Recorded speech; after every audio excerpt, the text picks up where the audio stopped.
offshore Namibia.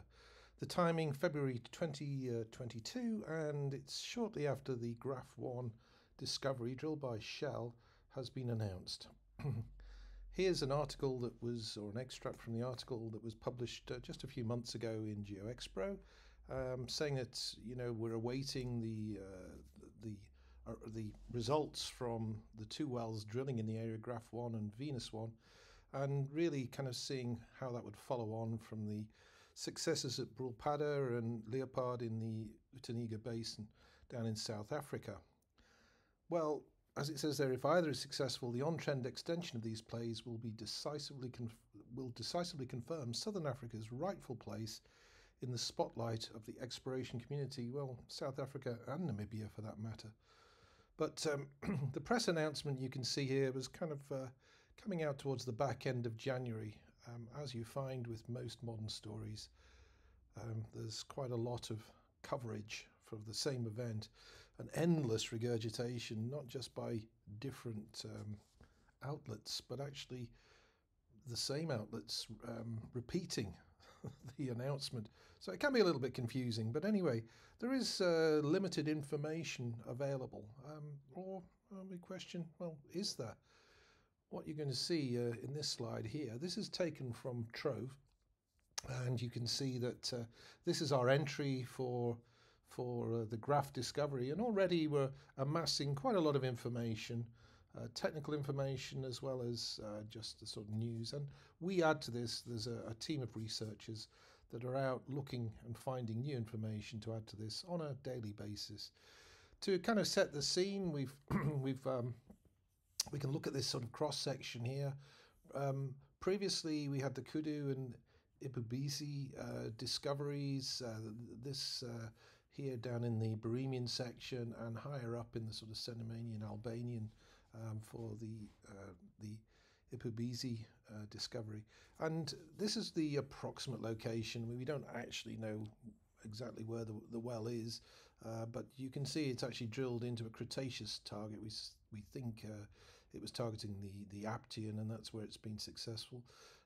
It's in about 2 kilometers of water, not as shown here at sort of 4 kilometer level. So the exact location of this we can't be entirely sure about, but it gives you the idea. And we'll have a look at a seismic line that will show some of these overlying features here.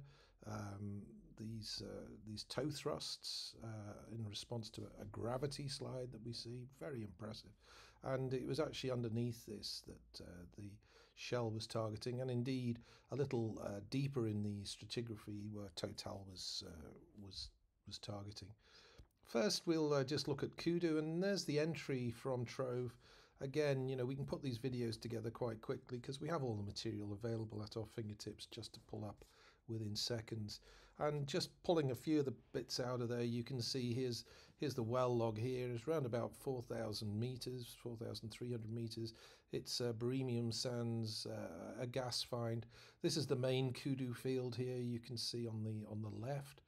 It's well appraised, and here was looking at looking to try and find an extension of Kudu to the east, and indeed the Kudu 5 shown here, testing at 19 million standard cubic feet of gas a day. Here's a geoseismic section showing this how Kudu is, the sands pinching out here as you go up onto this local high, and indeed operator Tullow, they had an idea to basically, this is a conceptual design for a development that's 170 kilometers to tie back to a power plant on the beach. It's been around since 1974.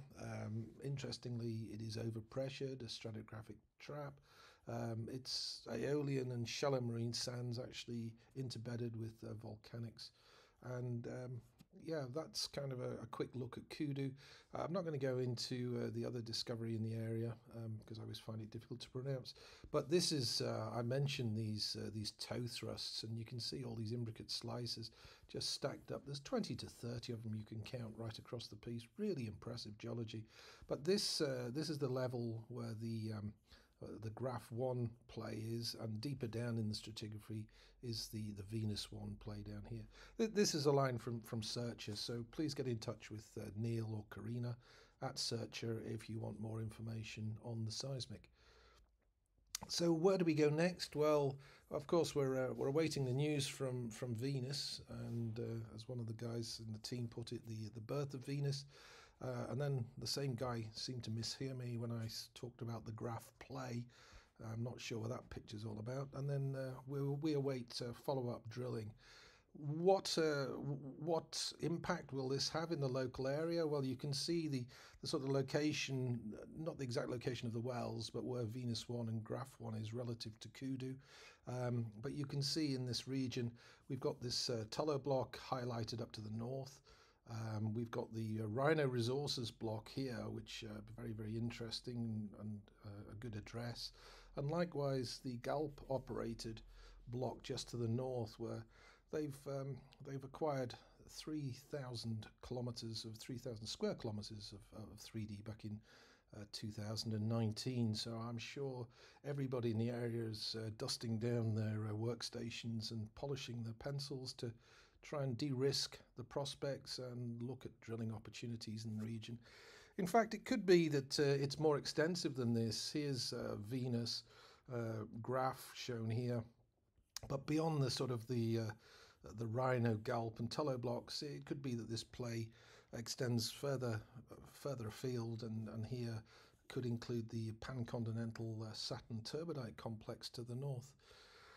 One of the things that kind of intrigues us is the difference between the areas north and south of the Walvis Ridge, and these are stats again taken from TROVE West Africa, and all these countries are involved or included within that.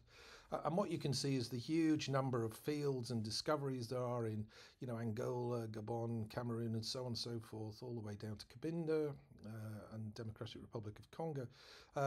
These are the two countries representing south of the Walvis Ridge, and you can see really there's two discoveries in each, in the Atlantic side of South Africa and offshore Namibia. We within TROVE we also have a number of prospects, not a great number for some of the more mature basins in the north, but lots and lots of prospects covered within the South Africa and Namibia region. So it's great to be able to dip in and see what's coming up next. So for Shell, what next? Well, we know that Graff 1 was the first choice of 3 prospects in the block. Cullinan is the named second prospect, and we don't know as yet the name of the third prospect, but we expect that there will be people looking at the results, awaiting the results of the stratigraphically deeper TotalEnergies drilling well at the minute. Graff was around about 2,000 meters water depth. For the case of Venus 1, it's around about 3 kilometers water depth. The drill ship that Shell used for this is now, or will shortly be on its way to Sao Tome and Principe to drill the Jaka 1 well, and thereafter is on a long-term contract with Shell up in Nigeria. So it looks like there's likely to be more need for some deep water semis or drill ships in this region, and we'll wait and see what happens. If you like this information, or if you've got anything more to add, please get in touch. There's my email address, or just visit our website to find and learn all about TROVE. If you like the video, please give us a thumbs up, hit subscribe, and if you also hit the bell, you'll be reminded when we have some new videos to come out, and we expect that there will be some new videos out very, very shortly.